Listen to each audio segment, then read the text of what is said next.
जय हिंद। वास्तु निर्माण में मुहूर्त महत्व, इस वीडियो में इस बारे में तो जानेंगे ही जानेंगे। साथ में जो भवन निर्माण है, वास्तु निर्माण जो है, उसमें ध्यान रखे जाने वाली जो मुख्य बातें जो कि इस पुस्तक में दी गई हैं। ठीक है, जैसा कि आप ये वास्तु शास्त्र की पुस्तक देख रहे हैं, वास्तु द्वारा भवन निर्माण एवं आंतरिक सज्जा। ठीक है, इसमें जो जानकारी दी गई है, तो हम चलिए सबसे पहले जान लेते हैं कि नारद पुराण के अनुसार वैशाख, श्रावण, कार्तिक, माघ तथा फाल्गुन मास में वास्तु निर्माण को पुत्र, पौत्र तथा धनदाता कहा गया है। ठीक, इसके अलावा मार्गशीर्ष और भाद्रपद मास भी शुभ माने जाते हैं भवन निर्माण के लिए, अर्थात वास्तु निर्माण प्रारंभ करने हेतु।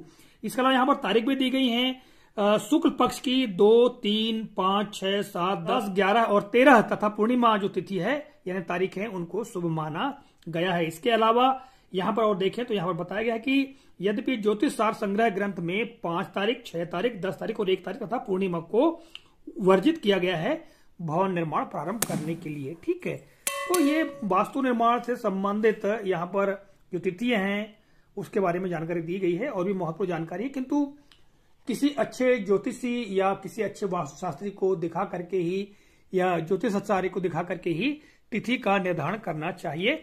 आइए, जो महत्वपूर्ण बात है इस वीडियो के माध्यम से जो हम बताने जा रहे हैं, जैसा कि यहाँ पर आप देख रहे हैं, भवन निर्माण हेतु ध्यान देने योग्य बातें।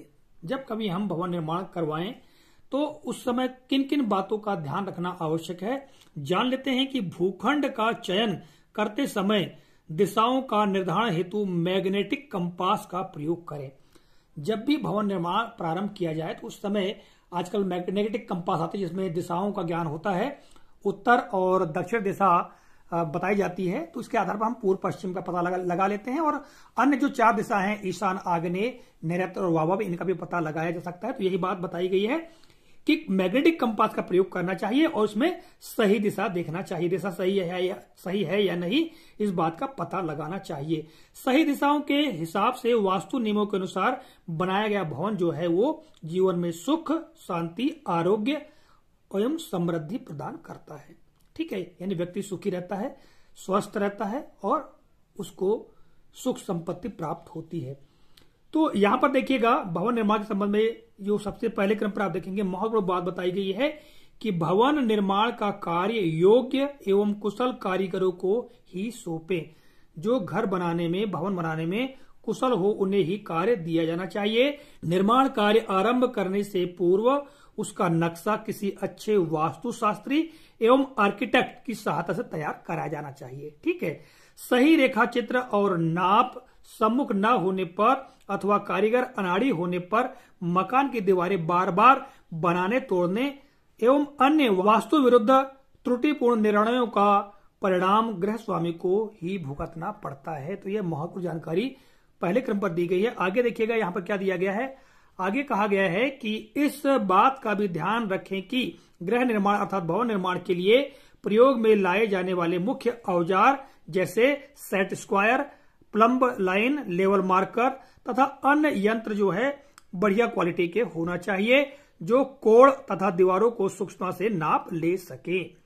अगला है, निर्माण शुरू करने से पहले गृह स्वामी को अनिवार्य रूप से भूखंड की 8 दिशाओं का सही जायजा लेकर उसके प्रभाव को आंक लेना आवश्यक है।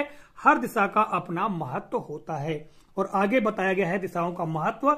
यहाँ पर देखिएगा, हर दिशा के महत्व के बारे में जानकारी दी गई है और बताया गया है कि क्या करना चाहिए। पूर्व दिशा पैतृक स्थान है, पूर्व को खुला और खाली रखना चाहिए। पूर्व को खुला नहीं छोड़ने पर गृह स्वामी को हानि होने की संभावना रहती है। तो जब भी हम भवन निर्माण करवाए तो पूर्व दिशा की ओर खाली स्थान ज्यादा छोड़ना चाहिए, अर्थात हम ये कह सकते हैं कि पश्चिम और दक्षिण तरफ से ही मकान प्रारंभ करना चाहिए। दक्षिण पश्चिम तरफ जो है जगह नहीं छोड़ना चाहिए।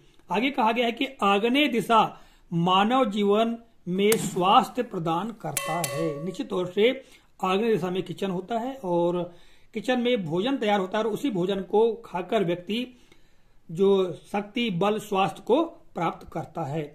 दक्षिण दिशा धन, धान्य, समृद्धि, प्रसन्नता और शांति देती है, ऐसा बताया गया है। ठीक है, आगे हम देखें, नैऋत्य दिशा स्वयं के व्यवहार और आचार विचार के लिए उत्तरदायी होती है। अतः नैऋत्य दिशा में किसी प्रकार का भी गंभीर दोष रखना अकाल मृत्यु को आमंत्रण देना होता है। तो देखिएगा, नैऋत्य जो दिशा है ये बहुत ही महत्वपूर्ण है और ये ग्रह स्वामी की दिशा होती है। जो ग्रह स्वामी होता है उसके लिए शयन कक्ष का निर्माण इसी दिशा में किया जाता है। पश्चिम दिशा सफलता, यश और भव्यता प्रदान करती है।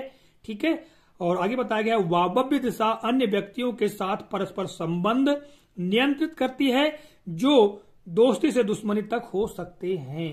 वायव्य दिशा बहुत ही महत्वपूर्ण है, जो कि व्यक्तिगत परस्पर संबंध जो है उसका नियंत्रण इसी दिशा में होता है। उत्तर की उत्तर के बारे में यहाँ जानकारी दी गई है कि उत्तर दिशा पैतृक स्थान है। उत्तर में रिक्त स्थान छोड़ने पर घर में पैतृक पक्ष की हानि होने की संभावना रहती है। किंतु कुछ वास्तुशास्त्र की जो पुस्तक है उनमें उत्तर दिशा की ओर भी खाली स्थान रखने के बारे में जानकारी दी गई है। फिर आगे हम बात करें ईशान दिशा की, तो ईशान कोण में ईशान दिशा में किसी प्रकार का भी दोष कटाव नहीं होना चाहिए। ईशान वंश वृद्धि को स्थायित्व प्रदान करती है। ईशान दिशा में जो पूजा कक्ष वगैरह रखा जाता है जिसमें भगवान की ईश्वर की पूजा की जाती है। तो इस प्रकार यहाँ पर दिशाओं के बारे में जानकारी दी गई है और एक बिंदु दिया गया है कि जिस प्रकार शैल्य क्रिया से पूर्ण प्रयोग में लाई जाने वाली औषधियों और औजारों का शुद्धिकरण किया जाता है, उसी प्रकार भवन निर्माण से पूर्व भूखंड को स्वच्छ करके भूमि की ऊंचाई नीचाई आदि को सही किया जाना अत्यंत आवश्यक है। यहाँ एक उदाहरण भी दिया गया है, बताया गया है कि जिस प्रकार शल्य क्रिया की जाती है, ऑपरेशन किया जाता है, उसके पूर्व जितने भी यंत्र तंत्र हैं काटने के, ठीक है, यानी शल्य क्रिया करने के, उनको सबको स्वच्छ किया जाता है, कीटाणु रहित किया जाता है। उसी प्रकार भवन निर्माण प्रारंभ करने से पूर्व समस्त यंत्रों को, चाहे वो ठेकेदार हो, मिस्त्री हो, ठीक है, जो भवन निर्माण करने वाले उनके जो औजार हैं उनकी हम बात कर ले, भूखंड की बात कर ले, भूखंड को चौरस इत्यादि कर लेना चाहिए और अच्छी तरह से पूजा पाठ कराने के पश्चात ही भवन निर्माण प्रारंभ कराना चाहिए। तो इस वीडियो में हमने इस जो वास्तुशास्त्र की जो पुस्तक दी गई है, इस पुस्तक में जो जानकारी दी गई है उसी को हमने बताने का प्रयास किया है। आशा करते हैं जानकारी उपयोगी लगी होगी। तो मिलेंगे अगले वीडियो में इसी तरह के किसी नए प्रकरण को लेकर। तब तक के लिए जय हिंद।